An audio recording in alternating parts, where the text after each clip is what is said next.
రెండో పాఠం అండి. ఇది కూడా ఒక సరికొత్త సందేశం. చెప్తే సుమారుగా మీకు 4-3 గంటలు పడుతుంది. నేను సింపుల్గా 20 నిమిషాల్లో చెప్పేస్తాను, మీరు అర్థం చేసుకునేవాళ్ళు కాబట్టి. పాఠం పేరు ఏంటంటే, దేవుని నుండి మనము మేలులు పొందాలంటే ఏం చేయాలి? దేవుని నుండి మనము మేలులు పొందాలంటే ఏం చేయాలి? అదే చిన్న రిక్వెస్ట్ అండి. కాస్త టైం టేబుల్ అవకాశం ఉన్నంత వరకు పాఠాలు చెప్పడానికి ప్రయత్నించండి. ఆల్రెడీ నేను వాట్సాప్లో పెట్టాను. ఈరోజు జిరాక్స్ ఇవ్వాలి కానీ కుదరకి ఇవ్వలేదు. ప్రతి మనిషికి ఉదయం 2, నైట్ 1. ఉదయం 2, నైట్. మీ టైం టేబుల్ ప్రకారం మీరు చక్కగా వెళ్ళిపోయారు అనుకోండి, నాకు ఈరోజు 2 పాటలు అయిపోయాయండి. ఈరోజు సాయంకాలం ఎవ్వరు లేరని పాటలు ఆపేసి ప్రసంగాలు రాసుకున్నాం.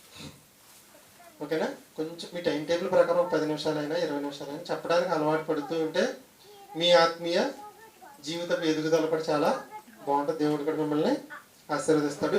రెండో పాఠం ఏంటంటే, దేవుని నుండి మనము మేలులు పొందాలంటే ఏం చేయాలి? దేవుని నుండి మనం మేలులు పొందాలంటే ఏం చేయాలి? ఎమ్మెల్యే గారి నుంచి మేలులు పొందాలంటే ఏం చేయాలి చెప్పండి? వెళ్ళాలంటే ఆయన వచ్చినప్పుడు దండ వేయాలి, కొబ్బరికాయ కొట్టాలి, ఇంకేమైనా ఉంటే చాలా ఉంటాయి ప్రసన్నం చేసుకోవడానికి. అలాగే దేవుణ్ణి కూడా మనం ప్రసన్నం చేసుకుని ఆయన దగ్గర నుంచి మేలులు పొందాలంటే, దేవుని దగ్గర అంటే మేలులు కానీ మనుషులు వాటిని ఎలా పొందుకోవాలో తెలియక పొందలేకపోతున్నారండి. ఆ మేలులు, దేవుని దగ్గర ఉన్న మేలు ఎలా పొందుకోవాలి ఈరోజు మనం అపోస్తల కార్యాలు 10వ అధ్యాయం 18వ వచనం 38వ వచనం చూడండి.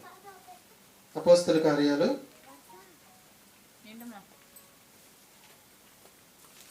ఎక్కడ ఆఫ్ చేసావా? ఓకే, ఎవరు లేదంటారా?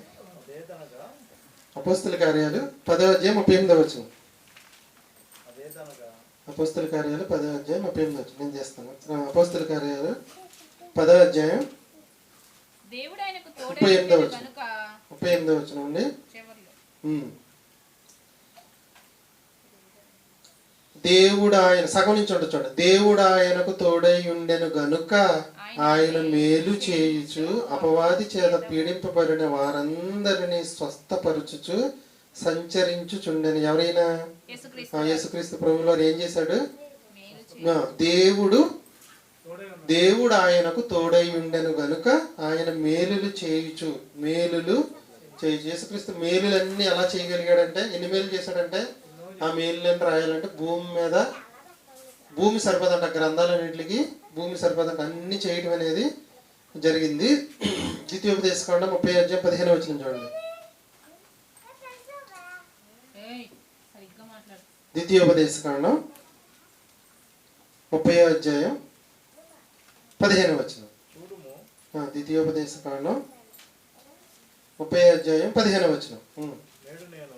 నేడు నేను జీవమును, మేలును, మరణమును, కీడును గుర్తుంచుకోండి. దేవుడు మన ఎదుట ఏం పెట్టాడంటే, జీవం పెట్టాడు, మేలు పెట్టాడు, మరణం పెట్టాడు, కీడు పెట్టాడు. ఏది కావాలంటే అది కోరుకోమంటున్నాడు. మనం చేసే దాన్ని బట్టి అవి మనకు వస్తాయి. మీకు అర్థమైందండి పాయింట్? మీ ఎదుట ఇక్కడ మనం భోజనాలు పెడుతున్నాం అనుకోండి, 4 డిష్లో 4 పెట్టామనుకోండి, నేను మీ ఎదుట ఇది పెట్టి 4 పెట్టాను, ఎవరికి నచ్చింది వాళ్ళని వడ్డించుకోమంటే మనం వాళ్ళని వడ్డించుకుంటాం. దేవుడు కూడా మన ఎదుట ఏం పెట్టాడంటే 4 పెట్టాడు. మొదటిది జీవం, మేలు, మరణం అంటే జీవం అంటే పరలోకం, మరణం అంటే నరకం, మేలు అంటే ఇప్పుడు మనం అనుభవించడం, మంచి అనుభవించడం మేలు. రెండోది, 4వది కీడు. పరలోకము, స్వర్గము నీ ముందే పెట్టాను, మేలు, కీడు నీ ముందే పెట్టాను. నువ్వు ఏది కావాలంటే అది పొందుకోవటం. మన పాఠం ఏం చెప్పారంటే మీకు, దేవుని యొద్దనున్న మేలుని మనం పొందుకోవాలంటే ఏం చేయాలి? కాబట్టి మేలు ఒక్కటే చూసుకున్నాం. దేవుని దగ్గర ఉన్న మేలుని మనం పొందుకోవడానికి ఏం చేయాలి? మనం చేయవలసిన 7 పనులు ఉన్నాయండి. దేవుని యొద్ద ఉన్న మేలుల్ని మనం పొందుకోవడానికి మనం చేయవలసిన 7 పనులు అండి. 7 పనులు. దేవుని ఎదుట ఉన్న, దేవుని దగ్గర ఉన్న మేలులు మనం పొందపోవడానికి ప్రధాన కారణం ఏంటంటే, మన బలహీనతల వల్ల దేవుని యొద్ద ఉన్న మేలులు పొందలేకపోతున్నాం. బలహీనతలు ఇంకో మాట ఏంటంటే పాపం ఉండదు. ఓకేనా? మొదటిది దేవుని యొద్ద ఉన్న మేలు పొందాలంటే, దేవుని దగ్గర నుంచి మనం మేలు పొందాలి అంటే మనం చేయవలసిన 7 పనుల్లో మొదటి పని కీర్తనల గ్రంథం. ఎక్కువగా మీకు కీర్తనలో వస్తే 31:19 అన్నీ చూపించండి, కొన్ని చూపిస్తాను. కీర్తనల గ్రంథం ఇది ఒక్కొక్కటి ఒక్కొక్క గంట వస్తుంది, సింపుల్గా చెప్పేస్తాను మీకు. కీర్తనల గ్రంథం 31:19 మీ యందు చూడండి, నీ యందు భయభక్తులు గలవారి నిమిత్తము నీవు దాచి ఉంచిన మేలు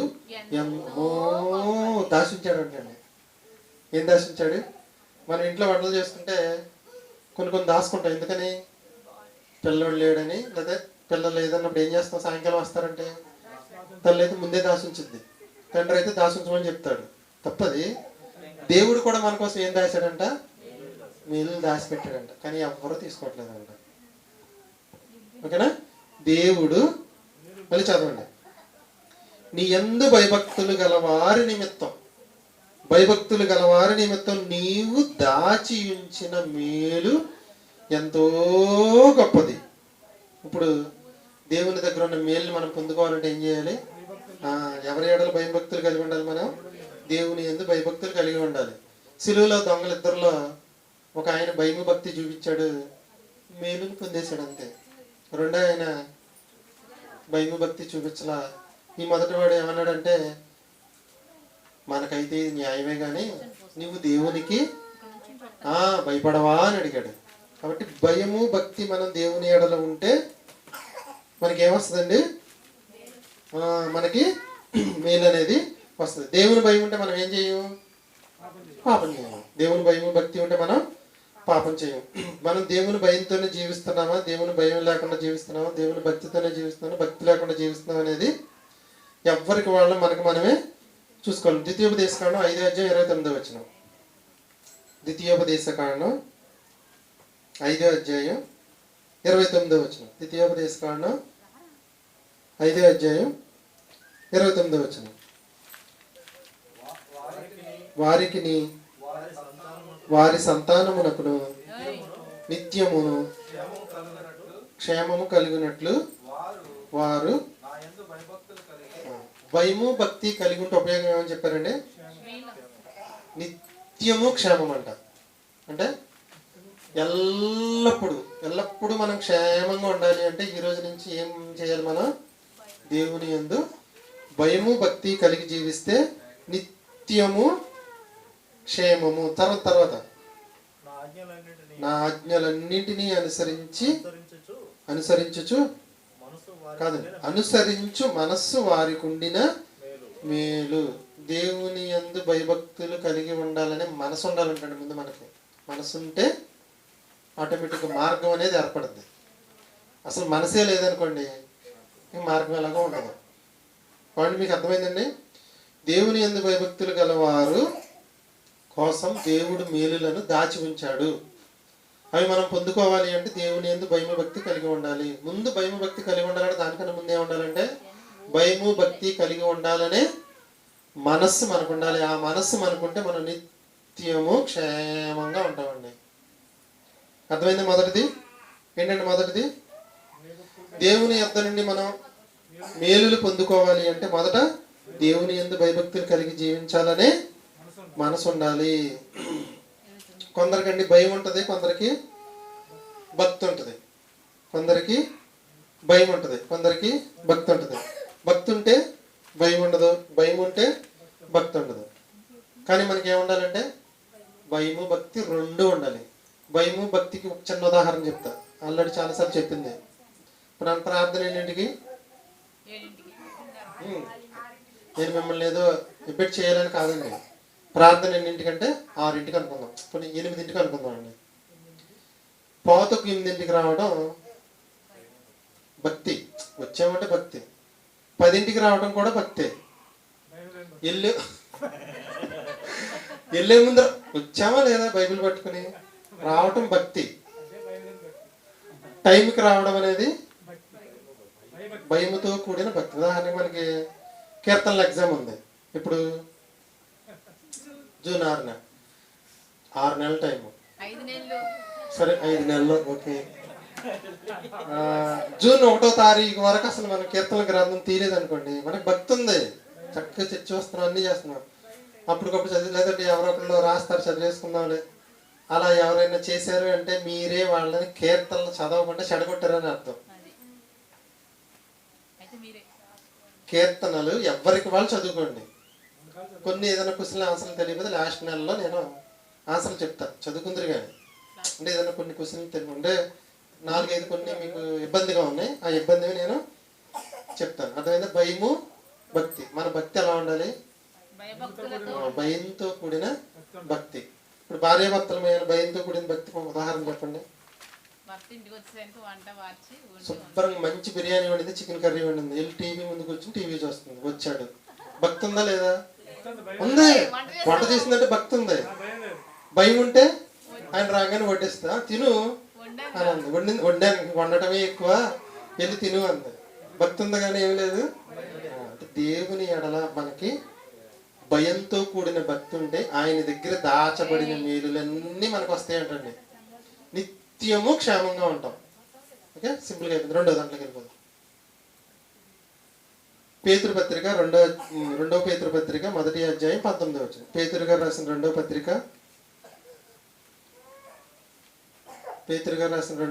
1వ అధ్యాయం 19వ వచనం. మరియు పేతురు గారు రాసిన 2వ పత్రిక 1వ అధ్యాయం 19వ వచనం. ఇంతకంటే స్థిరమైన ప్రవచన వాక్యం మనకున్నది, ఉదయించు వరకు. 1వ అధ్యాయం 19వ వచనం, 2వ పత్రిక. ఆ వాక్యము చీకటి గల చోట్ల దీపమైనట్టున్నది. దాని యందు, దేని యందు? మీకు సింపుల్ గా సగం నుంచి ఉందండి. పేతురు గారు రాసిన 2వ పత్రిక 1వ అధ్యాయం 19వ వచనం. దేవుని వాక్యమందు లక్ష్యముంచిన ఎడల మేలు. దేవుని యొద్దన్న మేలు మనం పొందుకోవాలంటే రెండోది ఏం చేయాలి? దేవుని వాక్యమందు లక్ష్యం ఉంచాలి. కొంతమందికి డాన్సులు అంటే లక్ష్యం, కొంతమందికి మ్యూజిక్ అంటే లక్ష్యం, కొంతమందికి బట్టలు అంటే లక్ష్యం, కొంతమందికి తిండి అంటే వాటిని మాత్రమే లక్ష్య పెడతామంటే వాటి మీద మాత్రమే వాళ్ళ మనసు ఉంటుంది. దేని ఎందు లక్ష్యం ఉండదంటే వాక్యం మీద. అంటే వాక్యం మీద లక్ష్యం ఉంచితే మనం మేలు పొందుతాం అన్నదానికి ఇర్మియా గ్రంథం 37వ అధ్యాయం 1వ వచనం చూడండి. ఇర్మియా గ్రంథం 37వ అధ్యాయం 1-2 వచనాలు. ఇర్మియా గ్రంథం 37వ అధ్యాయం 1-2 వచనాలు. బబులోను రాజైన నెబుకద్నెజరు యూదా దేశంలో రాజుగా నియమించిన యోషియా కుమారుడైన సిద్కియా యెహోయాకీము కుమారుడైన కొనన్యాకు ప్రతిగా రాజ్యం చేయను. అతడైనను అతడి సేవకులైనను దేవుని దేశ ప్రజలైనను యెహోవా ప్రవక్త అయినను ఇర్మియా చేత సెలవిచ్చిన మాటను లక్ష్య పెట్టలేదు. ఏం జరిగింది అనేది కింద మీకు తెలుసు. ఎవరెవరు లక్ష్య పెట్టలేదంటండి ఒకసారి చూడండి. అతడైనను అతడంటే ఎవరు? రాజుగారండి. రాజుగారైనను అతని సేవకులైనను దేశ ప్రజలైనను ఆ దేశంలో ఉన్న దేవుని యెహోవా ప్రవక్త అయిన ఇర్మియా చేత సెలవిచ్చిన మాటలను లక్ష్య పెట్టారు. ఒక మాటలో చెప్పాలంటే ఆ దేశంలో ప్రజలందరూ దేన్ని లక్ష్య పెట్టలేదంటే దేవుని వాక్యాన్ని లక్ష్య పెట్టలేదు. లక్ష్య పెట్టకపోతే ఏం జరిగిందని కింద వచ్చిన మీరు చదివితే మీకు అర్థమైంది. ఇప్పుడు దేని మీద లక్ష్యం ఉంచాలంటే దేశ ప్రజలందరూ కానీ రాజుగారు కానీ ఎవరైనా సరే దేవుని మాటల మీదే లక్ష్యం ఉంచాలి. అపొస్తలుల కార్యాలు 16వ అధ్యాయం 14వ వచనంలో చూసుకుంటే మీకు దేవుని వాక్యమందు లక్ష్యం ఉంచిన ఎడల ఎంతో మేలు. అపొస్తలుల కార్యాలు 8వ అధ్యాయం 6వ వచనం కూడా అదే మాట రాయబడింది. దేవుని వాక్యమందు మీరు లక్ష్యం ఉంచితే మీకు మేలు కలుగుతుంది. దేవుని మాట యందు లక్ష్యం ఉంచితేనే మనకు మేలులు అనేవి వస్తాయి. మన జీవితం వాక్యం మీద కట్టుకోవాలి. లక్ష్యం దేవుని వాక్యం మీద లక్ష్యం ఉంచాలంటే అర్థం ఏంటంటే ఆయన మాటల ప్రకారం మన జీవితం అనేది ఉండాలి. మొదటి చెప్పండి, దేవుని యొద్ద దాచబడిన మేలులు పొందుకోవాలంటే భయభక్తులు ఉండాలి, వాక్యం మీద లక్ష్యం ఉండాలి. పొట్లకాయ కూర వండమంది భార్య, కొన్ని భర్త అనుకోండి, భర్త ఏమన్నాడు? పొట్లకాయ కూర వండమన్నారు. పొట్లకాయ, ఒక భర్త భార్యను పొట్లకాయ కూర వండమన్నాడు. ఓకేనా? రైట్. భార్య చికెన్ ఫ్రై చేసి మటన్ పులుసు పెట్టి ఉంచింది. తప్పు చేసిందా, రైట్ చేసిందా? వండమన్నది పొట్లకాయ కూర, ఆవిడ వండింది మటన్ పులుసు, చికెన్ ఫ్రై వండింది. మాట మీద లక్ష్యం ఉంచిందా, ఉంచలేదా? మీకోసమే వండారండి అంది. మాట మీద లక్ష్యం ఉంచితే ఆయన వస్తూ వస్తూ గోల్డ్ రింగ్ తెచ్చాడంట. లక్ష్యం ఉంచలేదు కాబట్టి వెనక పట్టుకెళ్ళిపోయాడు. దేవుని యొద్ద ఉన్న మేలులు కూడా మనకు రాకపోవటం కారణం ఏంటంటే భయము, భక్తి ఉండాలి. ఆయన మాట అంటే లక్ష్యం ఉండాలి. ఆయన మాట అంటే మనకి లక్ష్యం ఉండాలి. కొరింథీయులకు రాసిన 3వ, అది అయిపోయింది. 3వది అంటే మీకు అర్థం అవడానికి ఉపమానంగా చెప్పాను అంతే. 3వది, దేవుని యొద్ద ఉన్న మేలులు మనం పొందుకోవాలంటే చేయవలసిన 3వది. కొరింథీయులకు రాసిన 1వ పత్రిక 2వ అధ్యాయం 9-10 వచనాలు. 1 కొరింథీ పత్రిక. దేవుడు తాను ప్రేమించి వారి కొరకు ఏవి సిద్ధపరిచనో అవి కంటికి ఏంటవి? దేవుడు మన కోసం ఉంచిన మేలులంట కంటికి. మరి ఇక్కడ మేలని లేదు కదండి మీరు అనొచ్చు. మేలు అనేది ఎక్కడ ఉందంటే రోమీయులకు రాసిన పత్రిక 8:28లో చూడండి. 3వది ఏంటండి? దేవునిని ప్రేమిస్తే మనకు మేలులు వస్తాయి. రోమీయులకు రాసిన పత్రిక 8వ అధ్యాయం 28వ వచనం వచ్చేసింది చూసారు అక్కడ. దేవుని ప్రేమించి వారికి అనగా పిలువబడిన వారికి మేలు కలుగుటకి. అంటే ఇప్పుడు మనకి మేలు రావాలంటే ఏం చేయాలి? 3వది, దేవుణ్ణి ప్రేమించాలి. దేవుని ప్రేమించడం వల్ల ఏమొస్తాయి? మనకి మేలులు వస్తాయి. సామెతల గ్రంథం 8వ అధ్యాయం 21వ వచనం చూడండి. సామెతల గ్రంథం 8వ అధ్యాయం 21వ వచనం. త్వరగా దీన్ని. సామెతల గ్రంథం 8వ అధ్యాయం 21వ వచనం. నన్ను ప్రేమించు వారిని ఆస్తికర్తలుగా చేయుదును, వారి నిధులను నింపుదును అన్న ఏంటంటే దేవుని దగ్గర ఏం చేయాలి? 3వది, దేవుణ్ణి ప్రేమించాలి. దేవుణ్ణి ప్రేమించాలి. ప్రేమిస్తే ఏం చేస్తానంటున్నాడు? ఆస్తికర్తలుగా చేస్తానంటున్నాడు, వారి నిధులను నింపుదును అన్నాడు. ఇవన్నీ అనుభవించిన వాళ్ళకి తెలుస్తాయండి. అయినా నేను అనుభవిస్తున్నానని చెప్తున్నాను మీకు. నాకేముందంటే ఏముంది? తృప్తి ఉందండి. తృప్తిని మించిన ఐశ్వర్యము లేదు. తృప్తిని మించిన ఐశ్వర్యం లేదు. ఏమన్నాడు? ఆయన ఎందుకు ప్రేమించిన వాళ్ళకి ఏం చేస్తానన్నాడండి? ఆస్తికర్తలుగా చేస్తానన్నాడు. తర్వాత వారి నిధులను నింపుతాడు. కీర్తనల గ్రంథం 91:14 చూడండి. 91:14 కీర్తనల గ్రంథం 91వ అధ్యాయం 14వ వచనం. కీర్తనల గ్రంథం 91:14. అతడు నన్ను ప్రేమించుచున్నాడు గనుక నేను అతనిని తప్పించదను. తప్పించదను అంటే ప్రతి ప్రమాదం నుంచి నువ్వు తప్పించబడడం అంటే అర్థం ఏంటి? మేలకీడ. మేలు రావాలంటే ఆయన దేవుణ్ణి ప్రేమిస్తే దేవుడు ఏం చేస్తాడంటే కీడు నుంచి మనల్ని తప్పిస్తాడు. 3 ఒకసారి చెప్తారా? మనకి మీకు తెలిసి బైబిల్ గ్రంథం మొత్తం 2 ఆజ్ఞల్లో పెట్టండి. మొదటి ఆజ్ఞ ఏంటంటే పూర్ణ హృదయంతో, పూర్ణాత్మతో, పూర్ణ బలంతో నీ తండ్రి అయిన దేవుణ్ణి ప్రేమించవలను. ప్రేమిస్తే ఆయన ధనాగారంలో ఉన్న మేలులన్నీ మన మీద కుమ్మరిస్తాడు. రైట్. మొదటిది ఏం చెప్పండి? దేవుని యొద్ద మేలు మనం పొందుకోవాలంటే దేవుని యందు భయభక్తులు ఉండాలి. ఆయన మాట యందు లక్ష్యం ఉండాలి.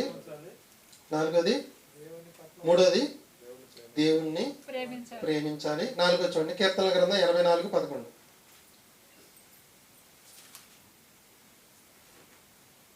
నైట్ ప్రార్థన అంటే ఏదో పాఠం చెప్పి పంపించేస్తే దేవుడు నన్ను ఊరుకోడండి. అందుకని మీకు సరికొత్త అంశాలని చెప్పడానికి ఇష్టపడతాను. కీర్తనల గ్రంథం 84:11. దేవుడైన యెహోవా సూర్యుడును కేడెమునై ఉన్నాడు. యెహోవా కృప 11వ వచనమేనా? మీరు అది చేస్తే నాకు ఏదో అయిపోద్ది, చూసుకోండి. నేను చూస్తాను. ఓకే. 84:11. మొదటిది భయభక్తులు కలిగి ఉండాలి. రెండోది ఆయన మాట మీద లక్ష్యం ఉంటే ఏది చెప్తే అది చేయాలి అంతే. మూడోది ప్రేమించాలి. నాలుగోది యథార్థంగా ప్రవర్తించు వారికి ఆయన నువ్వు యథార్థంగా ప్రవర్తించేవారికి నీకు ఏ మేలు చేయకుండా మాండంట ఆయన. అంటే అర్థం ఏంటండి? నువ్వు యథార్థంగా ఉంటే నీకు ఏదో ఒక మేలు చేస్తాడంట. ఏదో ఒక మేలు చేయక మానడు అంటే అర్థం ఏంటి అంటే మేలు మనుషుల దగ్గర నుంచి కన్నా మనకి దేవుని దగ్గర నుంచి వస్తే చాలా బాగుంటుంది. అవునా? ఇప్పుడు హిజ్కియా ప్రార్థన చేశాడు. ఏమని ప్రార్థన చేశాడంటే, దేవుడా నేను ఎంత యథార్థవంతుడిని ఒక్కసారి జ్ఞాపకం చేసుకోవాలన్నాడు. ఇమీడియట్లీగా మేలు చేశాడు. సరే ఏం చేశాడు? 15 ఏళ్ళు ఆయుష్ వస్తుందని నీకు అన్నాడు. యోగుని గురించి దేవుడు ఏమన్నాడు? యోగుని గురించి యోబనలా, యోగుని గురించి దేవుడు అపవాది కూడా ఓకే అని చెప్పింది. యథార్థ వర్తనుడు. ఆయన కూడా మేలు చేశాడు చేయలేదా? అతనికి ఉన్న ఆస్తిని ఏం చేశాడంటే, అసలు ఉన్న వాళ్ళందరిలో ఆయనే ఆస్తిపరుడు అంటే డబుల్ ఆస్తి వచ్చిందంట. ఎక్కడున్నాయి ఈ మేళ్ళన్నీ? ఎక్కడున్నాయండి? ఆయన దగ్గర బోల్డ్ ఉన్నాయి. రైట్. 5వది అర్థమైంది కదా? ముందుకెళ్ళిపోతాం, సమయం సరిపోదు. 5వది కీర్తన గ్రంథం 95:7. కీర్తన గ్రంథం 95:7. కీర్తన గ్రంథం 95:7. నేడు మీరు ఆయన మాట అంగీకరించిన ఎడల ఎంత మేలు. దేవుని మాట లక్ష్య పెట్టడం అంటే ఒక అర్థం వస్తుంది, అంగీకరించడం అంటే ఒక అర్థం వస్తుంది. చివరిలో చెప్తాను 7 అర్థాలు. 5వది ఏంటండి? మాటలను అంగీకరించిన ఎడల. అపోస్తలుల కార్యాలు 2వ అధ్యాయంలో పేతురు గారి ప్రసంగాన్ని అంగీకరించి ఎంతమంది బాప్తిసం పొందారంటే 3000 మంది. దాన్ని ఏమంటారు? అంగీకరించడం అంటారు. లోకాసువార్త 5వ అధ్యాయం 4వ వచనంలో యేసు మాటలు అంగీకరించిన శిష్యులు వల అప్పటి వరకు ఏసి ఇక పడవని వదిలేస్తే అక్కడ వేయండి అని అనగానే ఏం చేశారు? నువ్వు ఇప్పుడు వచ్చావు, నువ్వు ఇప్పుడు చేపలు పడతాం మేము చూడలేదు, మేము పొద్దు నుంచి పడతాం బాగా బడా జాలర్లు మేము, మా వల్ల అవ్వలేదు నీ వల్ల వద్దని అలా ఏమన్నాడు కదా అని వేస్తే ఆ పడవగా ఇంకా పడవలు వచ్చినట్టు ఎత్తుకెళ్తాయి. మాటను అంగీకరిస్తే మేలు. ఓకేనండి? మీకు తెలుసు యోహాను సువార్త 1వ అధ్యాయం 12వ వచనం. యేసును అంగీకరించిన వారు అక్కడ ఏం జరిగిందంటే మీకు బాప్తిసం పొందడం అనేది జరిగింది. పౌలు గారు కూడా తెలుసు కదా మీకు. దేవుని మాటలు ఏం చేశాడంటే అంగీకరించాడు. ఆయన అదే వెలుగు వచ్చినప్పుడు మాటని వదిలేశాడు, పట్టించుకున్నాడంటే అంగీకరించాడు, చక్కలా ముందుకెళ్ళిపోయాడు. మీకు ఇంకా తెలిసిన విషయం ఏంటంటే అమ్మోనీయుల మీద ఒక రాజుని, సౌలు రాజుని దేవుడు సౌలుని అమ్మోనీయుల మీద అందరినీ నాశనం చేయమంటే రాజుగారిని బలంగా ఉన్న వాటిని పట్టుకొచ్చి, ఎందుకు పట్టుకొచ్చాను అనుకుంటున్నాను, నీ కోసమే అన్నాడు. ఏమన్నాడు? ఆయన ఊరుకున్నాడా? ఊరుకోడా. మాటను అంగీకరించాడు, అంగీకరించలేదు. ఈయన అంగీకరించకపోతే మేలు అనేది పోయిందన్నమాట. ఒకసారి 5 చెప్తారా? 1 అండి, మనం అందరికీ మేలులు చేయడానికే దేవుడు సిద్ధంగా ఉన్నాడండి. మొదటిది భయభక్తులు కలిగి ఉన్నాడు, ఖచ్చితంగా మేలు వస్తుంది. రెండోది మాట మీద లక్ష్యం ఉంచండి. మూడోది ప్రేమ, దేవుని ప్రేమించండి. నాలుగోది యథార్థంగా బ్రతకండి. యథార్థత అంటే మనసులో ఏది ఉందో బయటికి అదే మాట్లాడడం యథార్థత. అదే గుర్తుంచుకోండి. మనస్సులో ఏది ఉంటే అదే మాట్లాడదాం, లేదు మాట్లాడకుండా ఉందాం అంతే. మనసులో నుంచి బయటకు కూడా మాట్లాడేవా దేవుని దగ్గర నుంచి మేలిపోతాం. మనకి మాట్లాడకపోయినా తప్పులేదు, కానీ ఉన్నది ఉన్నట్టుగా మాట్లాడండి. తర్వాత 5వది ఏం చెప్పాను? మాటలను అంగీకరించాలి. 6వదండి కీర్తన గ్రంథం 34వ అధ్యాయం 10వ వచనం. కీర్తన గ్రంథం 34వ అధ్యాయం 10వ వచనం. మనకి దేవుని యొద్ద నుంచి మేలు పొందాలంటే ఏం చేయాలి? కీర్తన గ్రంథం 34వ అధ్యాయం 10వ వచనం. యెహోవాను ఆశ్రయించు వారికి ఏ మేలు కొదువైన ఉండదు. ఆరోది ఏంటండి? దేవుని ఆశ్రయించాలి. దేవుని ఆశ్రయించడం అంటే అర్థం ఏంటంటే మనకి ఏదైనా కష్టం వస్తే ఎక్కువ ఎవరి దగ్గర పరిగెడతాం? ప్రస్తుతానికి కష్టం మనుషుల దగ్గర. పెద్ద పెద్ద కష్ట పనులు అయితే ఏం చేస్తాం?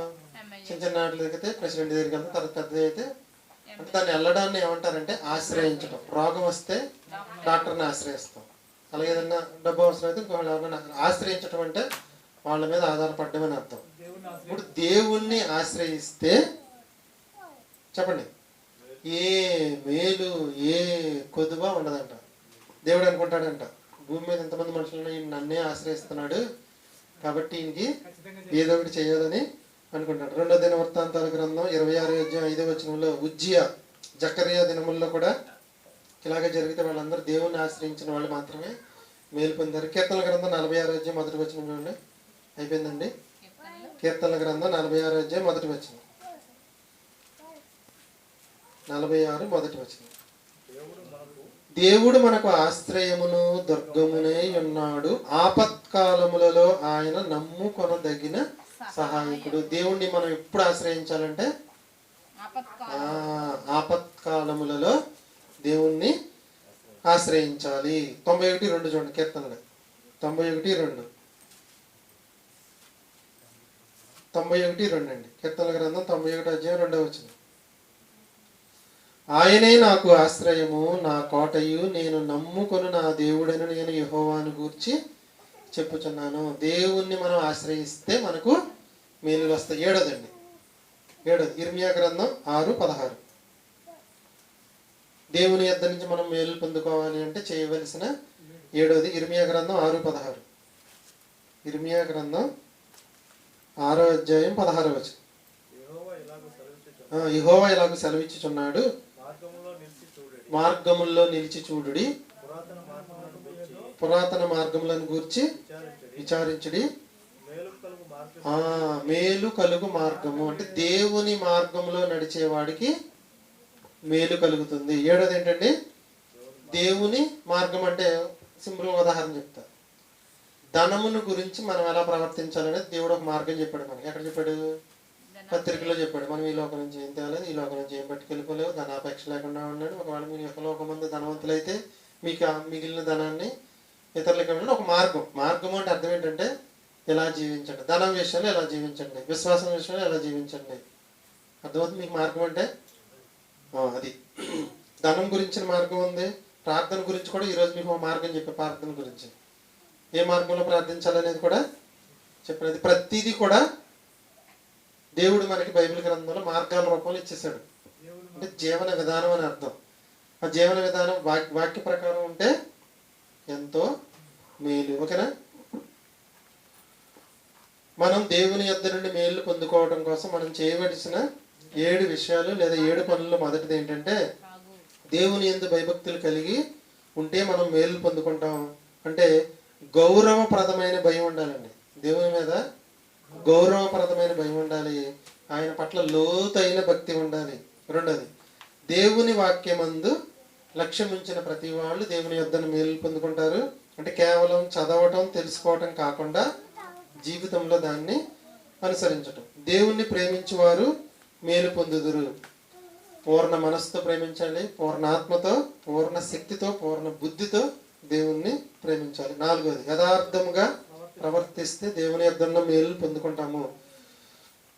అంటే మనసులో ఒకటి బయటకు అదే వస్తే అది యథార్థత అని అర్థం. 5వది దేవుని మాటలను అంగీకరించిన ఎడల మనం మేలుని పొందుకోవడం. అంటే అర్థం ఏంటంటే ఆ మాటల ప్రకారం జీవించడం, ప్రవర్తించడం. దేవుని ఆశ్రయించుట మేలులు పొందడం. అంటే జీవితంలో మనకు కష్టాలు, నష్టాలు, భయాలు, సమస్యలు వీటిలన్నిటికీ కూడా మనం ఎవరి మీద ఆధారపడాలంటే అదే దేవుణ్ణి ఆశ్రయించడం, దేవుని మీద ఆధారపడడం. 7వది దేవుని మార్గంలో నడిస్తే మనం మేలులు పొందడం. అంటే ఆజ్ఞల ప్రకారం పాటించడం. వీటి ప్రకారం మన విశ్వాస జీవితాన్ని మార్పు చేసుకుంటే ఏమండి ఈ లోకంలో పరలోకంలో కూడా మనం ఆశీర్వదించబడతాం. ఈ లోకంలో శారీరకంగా ఆశీర్వదించబడతాం, ఆత్మీయంగా కూడా ఆశీర్వదించబడతాం, పర సంబంధంగా కూడా ఆశీర్వదించు. దీని ఆయన చెప్పిన మేలులు భూలోకంలో మాత్రం వచ్చే మేలు కాదు, ఇహ పరలోకాలలో మనం మేలులు పొందుకోవాలంటే ఈ 7 పనులు మనం చేయాలి. ప్రార్థన చేసి ముగించుకుందాం. కృష్ణ 3వ పాఠం చెప్తాడండి, 25 నిమిషాలు చెప్తాడు. 9ంటికి అందరం వెళ్ళిపోదాం. ప్రార్థన చేసి ముగించుకుందాం. ప్రియా పరలోకమందున మా తండ్రి, నీవు నాకు ఈరోజు తెలియజేసిన ప్రార్థన గురించిన విషయాన్ని పిల్లలతో పంచుకున్నాను తండ్రి. 2వ పాఠంగా నీ యొద్ద దాచబడిన మేలులు అలాగే ఉండిపోతున్నాయి తండ్రి. వాటిని పొందుకోలేకపోవడానికి కారణం ఏంటంటే పాపం అడ్డంగా ఉంది తండ్రి. ఆ పాపాన్ని మేము తొలగించుకొని నీ యొద్ద ఉన్న మేలుల్ని పొందడానికి ఉన్న 7 మార్గాల్ని బైబిల్ గ్రంథంలో తెలియజేశావు. ఆ 7 మార్గాలు నీ పిల్లలతో పంచుకున్నాను తండ్రి. నేను నీ పిల్లలు మేమందరం కూడా ఈ 7 మార్గాల ద్వారా నీ దగ్గర ఉన్న మేలుల్ని నిత్యము పొందుకునే భాగ్యం ప్రతి బిడ్డకు దయచేయమని క్రీస్తునామని ప్రార్థన వేడుకుంటున్నాం పరమ తండ్రి. ఆమేన్.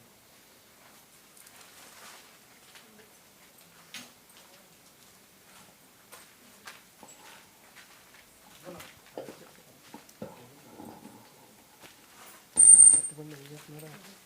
కూర్చుంటారు. ఏంటి పడిపోయింది? అట్టగా తీసాము కదా, నవ్వుతారే వీడియో.